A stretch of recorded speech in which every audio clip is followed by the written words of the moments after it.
Mula sa pagiging ordinaryong admin assistant, manager na ngayon ng isang sikat na art company sa Dubai at matagumpay na negosyante ang isang Pinoy philanthropist sa Dubai. At dahil dinanas mismo ni Leo Barameda ang hirap ng buhay, masigasig niyang ibinabalik sa mga kababayan ang biyayang tinatamasa niya ngayon. Kilalanin ang Global Pinoy Idol ng Dubai sa Balitang Global ni Raquel Salinel.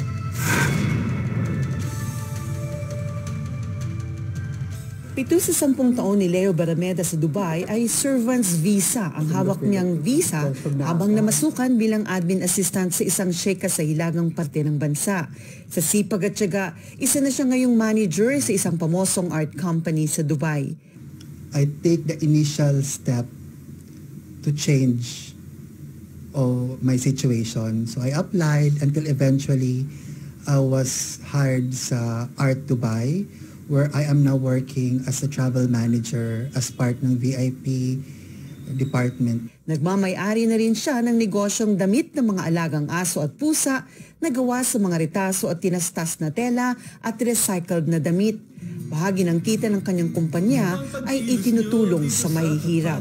We are using old clothes and mga scraps, textiles from tailoring shops in the UAE. So yung mga ini-employ namin ng mga mananahe is yung mga nanny o yung mga low-income earners. So what we'll be able to give them extras during their weekend off.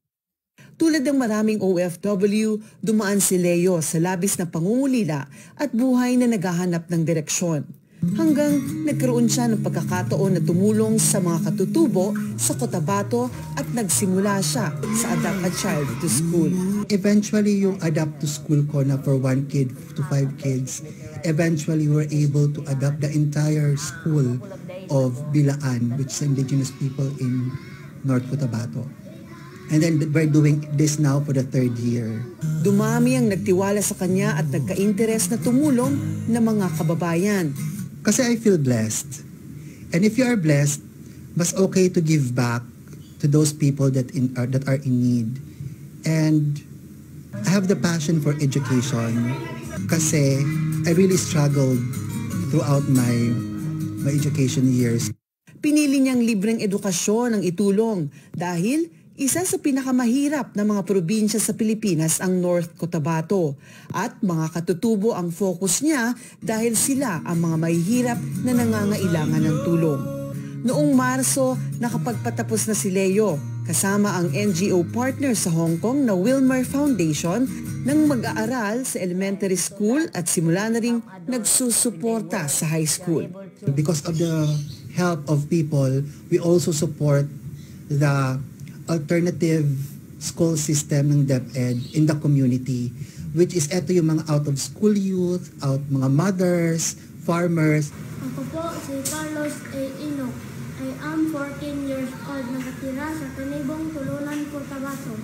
Salamat sa tumulong sa amin. Ang naramdaman po na namin ngayon ay masaya dahil mayroong nang suporta sa amin. I would like to express my deepest gratitude to Art Dubai, to Leo Barameda, to his friends, many of them, who support Kanibong Indigenous People's Extension School. Lack of education is one reason why people are poor. Also developing the entire community. So for this year, our plan is to bring water to the community kasi wala silang water. So pag may water, there is hygiene, there is livelihood. So community development na talaga. It all started in one dream, just to send one school. And now we are looking for a long-term plan. Abot-abot ang pasasalamat ni Leo sa mga tumulong sa proyekto, sa kanyang ina at sa Diyos, para sa makabuluhang buhay na nagsimula sa pagpapadala ng isang bata sa eskwela. Raquel Salinel, Dubai, UAE. Ganda nung kwento, Pia, no? Parang dyan talaga na-imbento yung salitang Lodi. Kay Kaleo, nako, salamat po sa pagtulong niyo sa ating mga kababayan. Oo, mabuhay ka at isipin mo, ibinabalik niya talaga yung blessings na nakukuha niya. Hindi lang sa pamilya niya, kundi sa community dito sa Pilipinas. Kaya sabi nga 'di ba ni Kaleo, Pag may blessings, ibigay. Kaya ikaw, Pia, blessed ka, di ba? Kaya ilibre mo ako ng kape mamaya. Magbe-bless na lang ako sa iyo mamaya.